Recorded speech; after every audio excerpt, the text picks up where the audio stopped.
Sejam bem-vindos ao canal, a este perfil Science Rocks, que tem por objetivo falar de ciência de uma forma leve e descontraída. Eu sou Cristine Bretos e hoje, mais uma quarta-feira, nós temos episódio inédito da nossa série Universo de Medicamentos. E no vídeo de hoje nós vamos discutir os fármacos diuréticos. Você sabe o que são fármacos diuréticos? Bom, fármaco diurético é aquele que age no rim aumentando o fluxo urinário. Mas quais os mecanismos de ação associados aos fármacos diuréticos? Quais os seus efeitos farmacológicos, usos clínicos, contraindicações? Se você quer saber isso e muito mais, continue assistindo esse vídeo. As referências para sua elaboração se encontram aqui na sua descrição. Bom, vamos começar falando um pouquinho sobre fisiologia renal.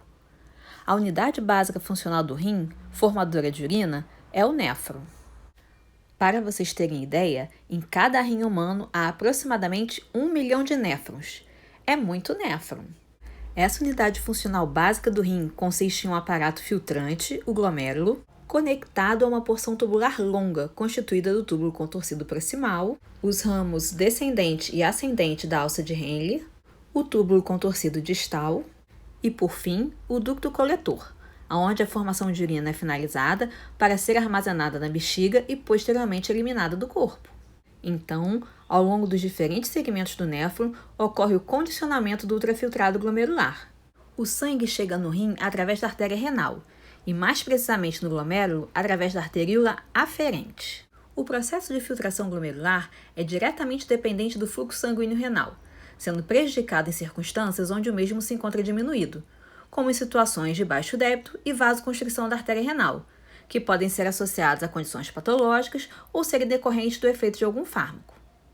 A redução da taxa de filtração glomerular reduz o efeito da maioria das classes de diuréticos. Íons são livremente filtrados no glomérulo, chegando no lume do túbulo renal. Porém, nem todas as substâncias o são, prosseguindo no sangue que deixa o glomérulo através da arteríola eferente, tendo acesso aos chamados capilares peritubulares. O sangue sai do rim através da veia renal, mas é possível haver troca entre o lume do túbulo renal e o interstício. Quando o movimento de íons e moléculas é do interstício para o lumen, dizemos que os íons e as moléculas são secretados. Já quando o movimento é do lumen para o interstício, com o retorno de íons e moléculas para o sangue, dizemos que os mesmos são reabsorvidos. A eliminação renal decorre, então, do que é filtrado, mais o que é secretado, menos o que é reabsorvido. Dentre os vários mecanismos envolvidos no transporte transmembranar, podemos apontar o transporte passivo a favor do gradiente de concentração e sem gasto de energia, como envolvido no arrasto de solventes, difusão passiva e carreador uniporte. Já o transporte ativo, contra o gradiente de concentração, pode ser primário, às custas, por exemplo, da energia derivada da hidrólise do ATP, ou secundário, envolvendo carreadores sim-porte ou antiporte. E ainda há os transportadores para ácidos e bases orgânicos, que vimos anteriormente ser importantes para a secreção tubular ativa e, consequentemente, para a eliminação de alguns fármacos.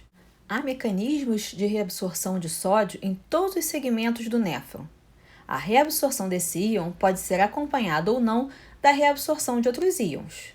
Porém, os mecanismos envolvidos não contribuem de igual forma para a reabsorção de sódio ao longo dos diferentes segmentos, diminuindo progressivamente. Enquanto cerca de 65% do sódio filtrado é reabsorvido no túbulo proximal, 25% é reabsorvido na alça de Henle, 6% no túbulo distal e apenas 2% no ducto coletor. Além disso, é importante pontuar que, fundamentalmente, o túbulo proximal é o único segmento do néfron permeável à água, permitindo um mecanismo de arrasto de solvente associado a uma reabsorção isotônica. Nos demais segmentos do néfron, a reabsorção é hipertônica. Já a reabsorção de água em nível de ducto coletor é mediada pelo hormônio antidiurético, conhecido como ADH ou vasopressina. Inclusive, o bloqueio dos receptores para a vasopressina, mediante o uso de antagonistas, abrange um mecanismo de ação diurético, uma vez que contribui para o aumento do volume urinário. No ducto coletor, o mecanismo de reabsorção de sódio é atrelado à secreção de potássio, bem como de prótons. E esse mecanismo é modulado positivamente pela aldosterona, o mineral corticoide. A mácula densa abrange um conjunto de células localizadas na parede do túbulo distal, no ponto de contato com o glomérulo, e compõe, junto com as células granulares justaglomerulares e as células mesangiais extraglomerulares, o aparelho justaglomerular. A mácula densa funciona como um sensor de íons sódio no filtrado. A alta carga de sódio, bem como a redução da pressão arterial e a atividade simpática local mediada por receptores beta-adrenérgicos, compõem estímulos para a secreção de renina. Mediante a ativação do sistema renina-angiotensina-aldosterona, ao favorecimento da produção e, consequentemente, dos efeitos da angiotensina 2, vasoconstritora, e da aldosterona, mineralocorticoide, que vimos atuar no duto coletor, favorecendo a reabsorção de sódio e sua troca com potássio e com próton. Desse modo, é muito importante saber em qual segmento do néfron um dado diurético atua, pois isso tem relação direta com seus efeitos farmacológicos desejados e indesejados, impactando nos seus usos clínicos e contraindicações, bem como na sua eficácia diurética. Enquanto os diuréticos osmóticos e inibidores da anidrase carbônica atuam basicamente em nível de túbulo proximal, os diuréticos de alça, como o nome sugere, apresentam receptores farmacológicos na altura da alça de Henle.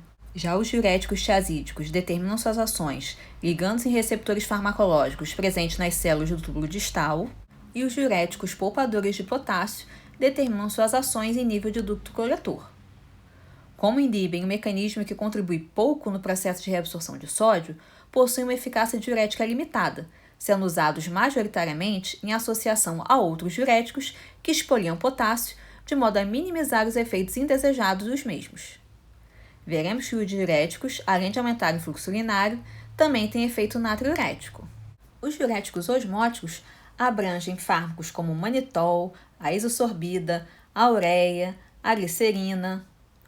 Observando a estrutura química do manitol e da isosorbida, podemos ver que são moléculas polares. Desse modo, não conseguem transpassar barreiras biológicas para serem reabsorvidas. Uma vez que essas moléculas polares são livremente filtradas no glomérulo, elas ficam confinadas no lume do túbulo renal, aumentando a pressão osmótica do filtrado e promovendo um mecanismo de arrasto de solventes a partir do interstício, que culmina com o aumento do volume urinário. Vemos que os diuréticos osmóticos abrangem daqueles poucos exemplos de fármacos que determinam suas ações sem se ligarem a receptores farmacológicos.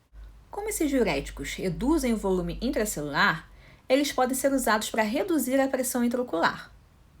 Como são polares, não são capazes de ultrapassar a barreira hematoencefálica na ausência de lesão vascular, podendo ainda serem utilizados para reduzir a pressão intracraniana em caso de edema cerebral. Porém, atenção! Por conta do seu mecanismo de ação, nunca devem ser usados para edema pulmonar. O uso clínico dos diuréticos osmóticos requer bastante cuidado. Como esses fármacos são associados à desidratação, promovem elevação dos níveis séricos de potássio e sódio, que pode ser fatal, além de outros efeitos indesejados decorrentes de distúrbio hidroeletrolítico. Portanto, seu uso deve ser acompanhado de reposição hídrica. E como os diuréticos inibidores da anidrase carbônica, como a acetazolamida e a metazolamida, agem? Será que eles determinam suas ações ligando-se à enzima anidrase carbônica, presente em nível de túbulo contorcido distal, nos olhos, na mucosa gástrica, entre outros locais? No túbulo contorcido proximal, a anidrase carbônica luminal, ou seja, presente na membrana da célula tubular voltada para o lúmen do túbulo renal, catalisa a conversão do ácido carbônico em água e gás carbônico. No interior da célula tubular, a anidrase carbônica catalisa o processo inverso, gerando ácido carbônico, que se dissocia, liberando bicarbonato e próton. Nesse local, a atividade da anidrase carbônica é importante para o mecanismo de reabsorção de sódio, que abrange um antiporte de sódio presente na membrana luminal e a bomba sódio-potássio TPase, presente na membrana basolateral voltada para o interstício. Isso porque o próton liberado no citosol por ação da anidrase carbônica é contratransportado com o sódio. Cabe pontuar que esse mecanismo também é importante para a reabsorção de bicarbonato, que está associado ao pH sanguíneo ligeiramente alcalino.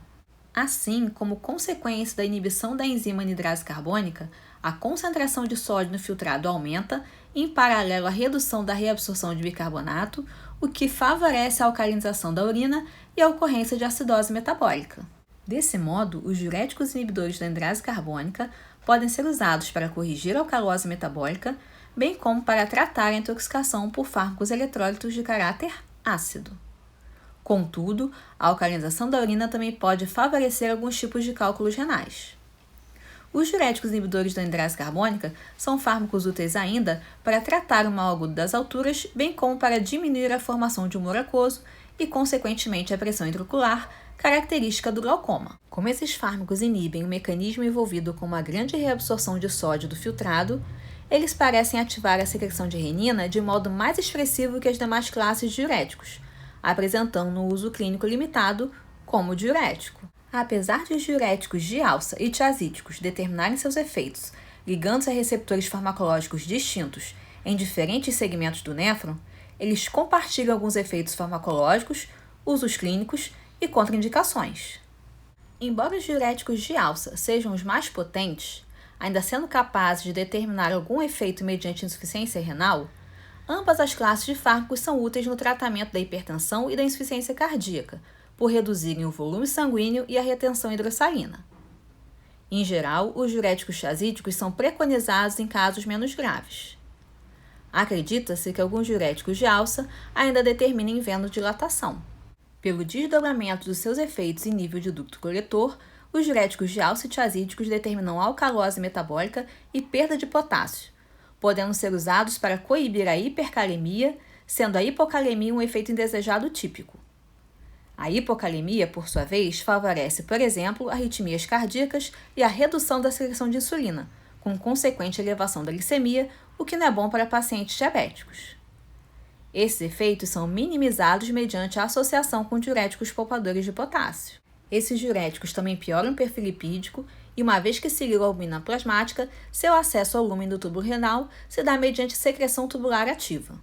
Por isso, podem comprometer a secreção de ácido úrico, eliminado pelo mesmo sistema de transporte. Mas quais as diferenças entre os diuréticos de alça, como a furosemida, a torcemida e o ácido etaclínico, e os diuréticos tiazídicos, como a hidroclorotiazida, a indapamida e a clortalidona? Na alça de Henle, o mecanismo de reabsorção de sódio abrange um simporte sódio-potássio cloreto presente na membrana luminal e a bomba sódio-potássio ATPase presente na membrana basolateral.